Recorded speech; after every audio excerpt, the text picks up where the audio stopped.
Hello everyone, আজকে এই নিভিয়ার কৌটোটাকে একটু মেকওভার দেব। আসলে এর মধ্যে আমার হাইলাইটার আছে। হাইলাইটারটা অ্যাকচুয়ালি পরে গুঁড়ো হয়ে গিয়েছিল, তাই জন্য এই নিভিয়ার কৌটোটা ফাঁকা ছিল, এর মধ্যে রেখে দিয়েছিলাম। তো যাই হোক, এটাকে দেখে হঠাৎ আমার মনে হলো এটার অবস্থাটা খুব নোংরা হয়ে রয়েছে, তাই জন্য এটাকে একটু সাজানো গোছানো যাক। তো যাই হোক, এরপরে কৌটোটার উপরে যে কটা স্টিকার ছিল, উপরে পাশে যা স্টিকার আছে সেগুলোকে আমি আস্তে আস্তে তুলে দিচ্ছি। পর একটা কাপড়কে ভিজিয়ে সেটা দিয়ে এটাকে ভালো করে মুছে নেব। খুব বেশি না করলেও হতো, তার কারণ হচ্ছে এটাকে আমি কালার করে দেব। তো যাই হোক, এরপর আমি গ্রিন কালারটা নিয়েছি। এবার এটাকে ভালো করে গ্রিন করে দিচ্ছি চারিদিক দিয়ে, উপরে সাইডে নিচে সব জায়গায়। তো এটা কালার করে রেখে দিলাম, একটুখানি কালারটা শুকনো হোক। ততক্ষণ ফার্স্টেই একটা পিঙ্ক কালারের ক্লে নিলাম। তো পিঙ্ক কালারের ক্লেটাকে কয়েকটা টুকরো করে রেখে দিলাম। এরপর আমি একটা পার্পল কালারের ক্লে নিলাম। তো কিছুটা করে ক্লে নিচ্ছি, নেওয়ার পরে এরকম 5টা করে টুকরো করলাম, 5টা করে রাউন্ড করে নিচ্ছি। এবার এই টুকরোগুলোকে ভালো করে গোল করে একটু রাউন্ড করে নেওয়ার পর এগুলোকে আঙুল দিয়ে জাস্ট একটু চেপটে দেবো। ব্যাস, এটা একটা পাপড়ির মতন হয়ে যাবে। তারপর একটার ওপর একটা এরম সাইড ধরে জাস্ট অ্যাটাচ করে দেবো। তো এটা একটা ফুলের মতন হয়ে গেছে। এরপর ওই যে পিঙ্ক বলগুলো করে রেখেছিলাম, ওখান থেকে একটুখানি নিয়ে রাউন্ড করে আবার এর মাঝখানটায় দিয়ে দিচ্ছি।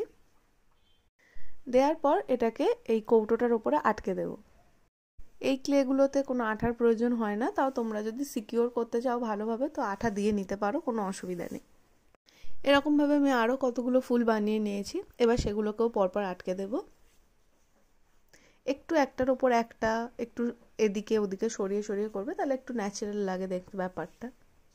এবার আমি সিঙ্গেল সিঙ্গেল পাপড়ি করছি, মানে সেমভাবেই পার্পল রাউন্ডগুলোকে একটু চেপটে প্রথমে এই পাশটায় 2টো পাপড়ির মতন করলাম, তারপর উপরের সাইডটায় আবার 3টে পাপড়ি করলাম, যাতে হাফ ফুল মনে হয়।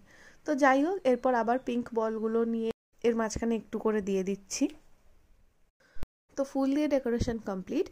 এরপর এই পিঙ্ক ক্লেটা কিছুটা রয়েছে, তো এগুলোকে আরও ছোট ছোট বলের মতন করে কেটে নিচ্ছি। প্রথমে একটু লম্বা করে নিলাম, ছোট ছোট বলের মতন করে কেটে নিচ্ছি। এবারে এইগুলোকে ভালো করে একটু রাউন্ড করে এর ওপরে আর এর চারপাশে আটকে দেব। তো এটা আটকানোর পরেও আমার একটু ফাঁকা ফাঁকা মনে হচ্ছে, সেই জন্য আমি অরেঞ্জ কালারের ক্লেটা নিয়েছি।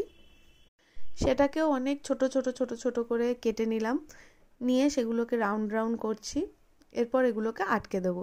প্রথমে ওপরে কয়েকটা আটকাচ্ছি, আর এর গায়েও কয়েকটা আটকে দেবো। গায়েরগুলো তোমরা নাও দিতে পারো, অনেক সময় কৌটোটা খোলার সময় হয়তো অসুবিধা হতে পারে, তবে দেখতে ভালো লাগার জন্য আমি একটু দিচ্ছি।